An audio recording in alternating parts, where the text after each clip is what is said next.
मान्यवर, कमाल की बात है, जितनी मेरी उम्र होगी आदरणीय मंत्री जी का इतना राजनीतिक अनुभव होगा, और ये कैसी बात कह रहे हैं, ये कह रहे हैं कि कटौती। अरे कटौती हमारा अधिकार है, हम आज विधायिका में बैठे हैं, संवैधानिक रूप से कटौती और जनता का पक्ष करना, जो आप बजट लाए हैं उसमें कमियां और क्या हो सकता है, सुझाव देना हमारा अधिकार, आप इसे नहीं रोक सकते।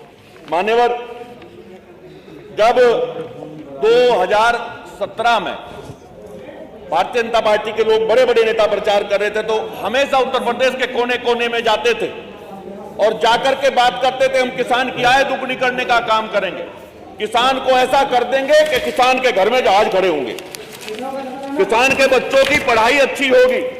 मैं जानकारी पहले, सबसे पहले यही पूछना चाहता हूं, आप मुझे बताइए किस किसान की, किस फसल के किसान की आय दुगनी करने का काम आपने किया, किस आधार पे किया है, आप बता भी दें। और जरा सा ये भी बता दें कि आपने जो ये डील हुई है, यूएस वाली जो डील हुई है, इस डील से किसान को बचाने का क्या तरीका अपनाया है, बता दें आप बता दें। वहां करोड़ों करोड़ मुआवजा मिलता है, सब्सिडी मिलती है, यहां के किसान की क्या स्थिति है। मान्यवर, आप सिर्फ बहकाना चाहते हैं और कोई दूसरा काम आपका नहीं है। मैं वास्तविकता आपके सामने बयां कर रहा हूं। सबसे पहले अखबार की कुछ कटिंगें आपको दिखा रहा हूं। अगर कोई अखबार झूठी खबर छापता तो जिस तरह से आप लोगों की सरकार चल रही है उसे आप बंद करा देते। यूपी में 2026 का, यूपी में किसानों को जंक मिलेगा न सल्फर, धान्य केंद्रों पर खरीद ठप, बिचौलियों की मौत, नगराम, यूरिया की कालाबाजारी बनी चुनौती, प्लाईवुड फैक्ट्रियों की बड़ी निगरानी, कृषि विभाग ने विशेष जांच अभियान चलाकर शिकंजा कसने की रणनीति बनाई। अगर कमी ना होती तो जांच कमेटी क्यों बनाते। किसान ने दी जान, आज भी किसान आत्महत्या कर रहा है और अधिकारियों पर केस दर्ज हुए। शाहबाद हरदोई, घपलों की भरमार, वसूली और कार्रवाई पर उठ रहे सवाल, मथुरा, झांसी, फर्रुखाबाद सहित कई जिलों के डीएम से मांगी रिपोर्ट, फसल बीमा में घोटाला किया। ये फसलों के बीमे का भी पैसा खाने का काम करवा रही है सरकार, किसानों का उत्पीड़न करने का काम कर रही है सरकार। 1 लाख से अधिक फसल बीमा पॉलिसी रद्द। हमीरपुर और ललितपुर में हुई जांच। आलू के किसान को लगातार 3 साल तक, जो इनके 9 साल हैं उसमें घाटा हुआ और फिर घाटा चल रहा है। आलू के किसान बर्बादी के कगार पर है। सरकारी क्रय केंद्रों पर धान खरीद की रफ्तार पिछले वर्षों से भी सुस्त। रात के अंधेरे में खाद की कालाबाजारी, हम तो बार बार आरोप लगाते हैं, इनके लोग मिलकर के खाद बेचने का काम करते हैं, कालाबाजारी करते हैं, किसान को खाद उपलब्ध नहीं हो पाता। किसानों से कम कीमत में खरीदकर हरियाणा, पंजाब में एमएसपी पे इनके बिचौलिए, सरकार द्वारा संरक्षण प्राप्त बिचौलिए वहां किसान की गाढ़ी कमाई की फसल को बेचने का काम कर रहे हैं। धान बेचने में अब ये कहते हैं हम किसान का ध्यान, किसान के लिए समर्पित है। किसान को तो आप अपना ही नहीं मानते, किसान से तो कोसों दूर हैं आपकी सोच भी और आप खुद भी।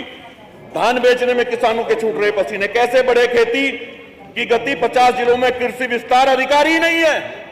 50 जिलों में, ये 2025 का है, मुझे उम्मीद है कि अब तक तो रख दिया होगा आपने। आंकड़े जो उपलब्ध होते हैं, हम लोग जमीन पर रहकर के आंकड़ों के आधार पर बात करते हैं, जमीनी सच्चाई भी बताना चाहते हैं। आलू का उत्पादन खूब पर लागत रही डूब, ये स्थिति है। महिला किसानों को खाद गोदाम में किया बंद। खाद के लिए किसान ने आत्मदाह का प्रयास किया। बाराबंकी किसान ने किया यूरिया का अधिक मूल्य लेने का विरोध। हमारे पश्चिमी उत्तर प्रदेश, चाहे मुजफ्फरनगर हो, मेरठ हो, बागपत हो, सहारनपुर हो, बिजनौर हो, मुरादाबाद हो, अमरोहा हो, बल्कि आगरा, मथुरा तक मंत्री जी यहां बैठे हैं, किसान की लंबी लंबी लाइन लगती है, लंबी लंबी लाइन। मान्यवर, सरकार हर वर्ष कृषि को प्राथमिकता बताती है, हर बार बजट के आकार को भी बढ़ाने का काम करते, लेकिन खेत में जो फसलें खड़ी हैं उसकी आय कैसे बढ़े, कैसे सुरक्षा हो, कैसे लागत कम हो। भाषणों में तो कहा इन्होंने, पर ये बता नहीं सकते कि आपने क्या किया। ऐसा कौन सा शोध किया है जिसमें सस्ते बीज मिले, कुछ नहीं बता सकते आप। आपने मिलावट के खिलाफ, जो बीज तो खराब देते ही देते हैं आप ऐसे लोगों को बढ़ावा देते हैं जिससे किसान का नहीं, व्यापारियों का बड़ा को फायदा। मान्यवर, मैं क्या कारण है कि कृषि बजट बढ़ने के बाद भी किसान की हालत आज बहुत खराब है। आज चाहे आलू का किसान हो, धान का किसान हो, गेहूं का किसान हो, बीज खाद कीटनाशक डीजल की कीमतें, बीज और खाद तो उपलब्ध हो ही नहीं रहा मान्यवर। कीटनाशक दवाइयों की जो गड़बड़ थी, आज सवाल के समय हमने बताया था, सिंचाई मंत्री जी भी यहां बैठे हैं, बहुत प्रयास करते हैं लेकिन फायदा जीरो। इनके सिंचाई के अधिकारी किसान का खून चूसने का काम करते हैं। सिंचाई योजनाओं पर खर्च का वास्तविक लाभ कितने किसानों तक पहुंचा बता दें आप, बता दें कितने लोगों को फायदा हुआ। ऐसे उत्तर प्रदेश का ऐसा कोना था, बार बार आप 2017 से पहली बात करते हैं, विस्तार से बता दें कि किस कोने में पहले सिंचाई नहीं थी और आप आपने सिंचाई की व्यवस्था उपलब्ध करा दी। नहीं बता सकते क्योंकि आप कहते हैं, आप करते नहीं। मान्यवर, फसल बीमा योजना में के किसानों को देरी होती है, एक समय सीमा तय कीजिए। आपने कोई प्राकृतिक आपदा आई, मैंने देखा खुद मान्यवर, मैंने देखा है किसान की फसलें बर्बाद होगी और मुआवजा 1 रुपया 2 रुपया 50 रुपए, मजाक करते हैं, किसान के हक के साथ खिलवाड़ करने का काम करते हैं। देखिए डील की चर्चा कर रहे हैं, जो अमेरिका की डील है उसकी चर्चा कर रहे हैं कि उसका जवाब कैसे दे। अब ये इतने भी गंभीर हमारी बात भी नहीं सुन रहे। बात सुन लो, किसान की बात कर रहा हूं। आदरणीय तीनों मंत्री, चारों सारे लोग बहुत विद्वान हैं। कृषि विस्तार सेवाएं, आप बता दें कृषि विस्तार सेवाओं के लिए आपने क्या किया। आपने बता दें कागजों के अलावा कोई काम किया आपने? वो कागजों में दिखती है, प्रैक्टिकल नहीं दिख पाती, नहीं दिख पाती। खेतों में कहां को फायदा हो रहा है, कहां कौन सा किसान ऐसा हाईटेक होगा, किसान को तो बेचारे को उपकरण भी नहीं मिलते, जो उपकरण मिलते हैं उनमें आपने समय सीमा 10 वर्ष कर दी। आप किसान कर्ज लेकर के आप अमेरिका की तरह उन्हें ऐसे ही इतना मजबूत कर दीजिएगा कि किसान को बिना ब्याज का कर्ज मिले और आप बड़ी संख्या में उपकरण बांटने का काम करें, खासतौर से ट्रैक्टर की समय सीमा आपने 10 वर्ष कर दी, उस पर आज तक कोई निर्णय नहीं ले पाए। किसान बेचारा मेहनत करके, पसीना बहा करके, खून पसीना बहा करके खेती में पूरी ताकत लगा करके अन्न पैदा करता है, जब अपने ट्रैक्टर की तरफ को देखता है ऐसे करके बैठता है, सोचता है कि कैसे अपने बच्चों की शादी और कैसे इस ट्रैक्टर की मैं किस्त देने का काम करूंगा। इतने 10 वर्ष में किस्त देगा बेचारा, फिर अगला बार उसको आगे उसे तो खेती करनी, वो तो जहाजों में नहीं घूम सकता। ये तो सिर्फ आपने हवाई रूप से कहा। देखिए मैं बार बार कहना चाहता हूं, केवल घोषणाओं से नहीं, इन्हें आप लागू भी कराओ। योजना फर्जी है, कार्य सही तरीके से योजनाएं लागू नहीं हो पाए। आप अपने अधिकारियों की भी मॉनिटरिंग करने का काम करें। आप पता करें, अभी गन्ने की बात आप पता करें कि चाहे आपकी बीमे की योजना हो, चाहे आपकी बीज के मामले में आप हो, कितने शोध ऐसे होते हैं, शोधशालाएं हैं आपकी। हमें ये नहीं कहता, यहाँ वैज्ञानिक अच्छे हैं, उनकी काबिलियत है, लेकिन आप उन्हें सुविधा नहीं दे पाते। आप ये बता दें मुझे, कितनी बार किसानों के बीच में जाकर के, किसानों के दर्द को सुन करके, किसानों की पीड़ा को सुन करके, किसानों की दिक्कतों को समझ करके आपके लोग अपने बीज में, अपने खाद की सप्लाई में परिवर्तन करने का काम करते हैं। मान्यवर, आप कहते कुछ हैं, करते कुछ हैं। गन्ने की पैदावार बताओ क्यों घट रही साहब? रोएंगे आने वाले वर्ष में, आप देख लीजिएगा। मैंने इस सत्र से पहले कहा था गन्ना किसान के संदर्भ में कि आप 400 रुपए 400 पार की बात करते थे। इसी सदन में कह रहा हूं, आप 400 पार की बात करते थे। पहली सरकारों ने कुछ किया नहीं किया, मेरा उससे कोई मतलब नहीं। मैं आज की बात सदन में हूं, आज की बात करना चाहता हूं। ईमानदारी के साथ बता रहा हूं, आप 400 पार की बात करते थे, किया 400 पार?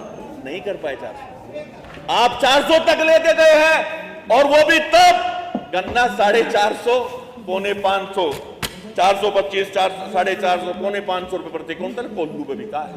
ये स्थिति है, किसान को के खून को चूसने का काम इन्होंने किया, किसान के हाथ में गरीबी का कोटा कटोरा देने का काम किया।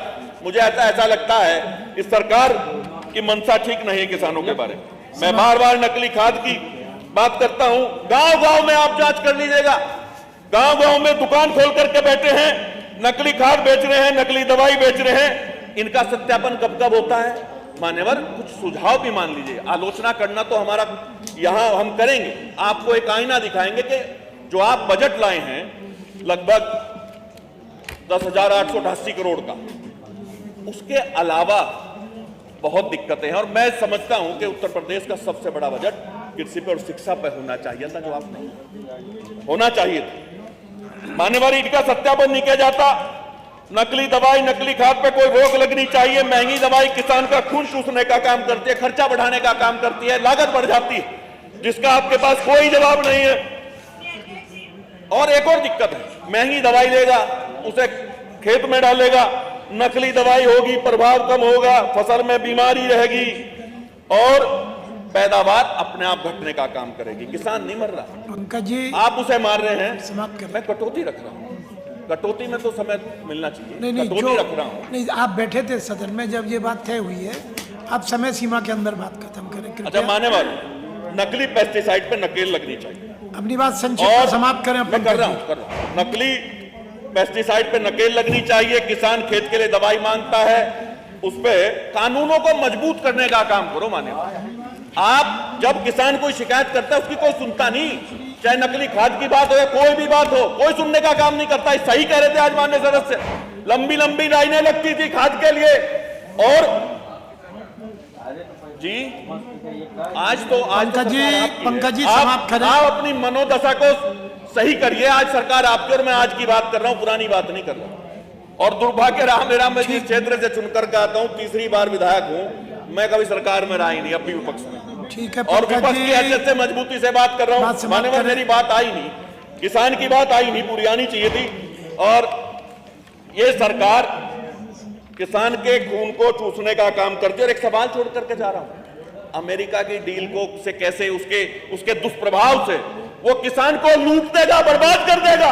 वहां का किसान तरक्की की तरफ जाएगा और हम बर्बाद हो जाएंगे और आय दुगनी है। 2 सवाल छोड़ करके जा रहा हूं, पूरी बात नहीं आई, चाहे तलन की बात हो, पूरी बात मेरी आ नहीं पाई। मान्यवर, ठीक है, ठीक है, आपके अभी और दूसरे साथी मान्यवर, किसान लुट रहा और मर रहा है। ठीक है, ठीक है, आपकी बात तो आ गई। विस्तार के साथ मैंने आप कोई और बात है तो सारी बात। अच्छा, एक बात और कह देना चाह रहा हूं, बात कह दीजिए। खेत बचेगा तो कल बचेगा, अन्न रहेगा तो जान रहेगी, किसान मजबूत होगा तभी देश की पहचान रहेगी। किसान ने हमेशा देश के प्रति समर्पित होकर लड़ाई करने का काम किया। आपने पूरी बात मेरी आने नहीं दी, लेकिन आपका बहुत बहुत धन्यवाद। कम से कम किसानों की कुछ पीड़ा को मैं समझ पाया। अमेरिका का जरूर जवाब देना और आए ये बताना। बहुत धन्यवाद आपका।